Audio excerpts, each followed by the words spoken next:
অবরোধের পর মনে করছি ইলিশি মাছ বেশি হবে, ইলিশি মাছ বেশি হয় নাই এবং আমাশাগুলো বেশি হয়েছে, অন্য অন্য মাছগুলো বৃদ্ধি হয়েছে। কি কি মাছ? যেমন মাট্টে মাছ ও খৈল্লা মাছ, ওই বিভিন্ন পদ, ওই চন্দনা মাছ, কাটা মাছ, পোমা মাছ, বিভিন্ন মাছ বেশি হয়েছে।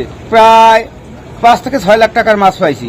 মাছ মোটামুটি ভালো পাওয়া যাইতে আছে এবং মোটামুটি ভালো হইতে আছে। অবরোধ দেওয়ার কারণে এই মাছটা একটু বৃদ্ধি হয়েছে এবং অবরোধ দেওয়ার কারণে এই মাছটা বর্তমানে একটু বেশি হয়েছে এবং আমরা সবাই এবং যারা সাগরে গেছে সবাই কম বেশি মাছ পাইছি। অবরোধের পরে ইলিশ মাছটা একটু কম দেখা যায়, কিন্তু অন্যান্য মাছ বেশি।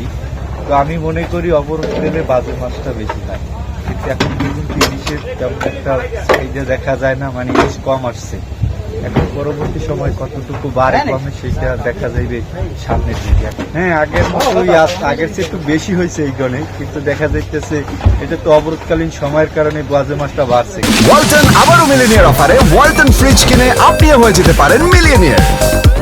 মিলিনিয়ার ছড়াছড়ি দেশ জুড়ে, এটা শুধু ওয়ালটেনই পারে।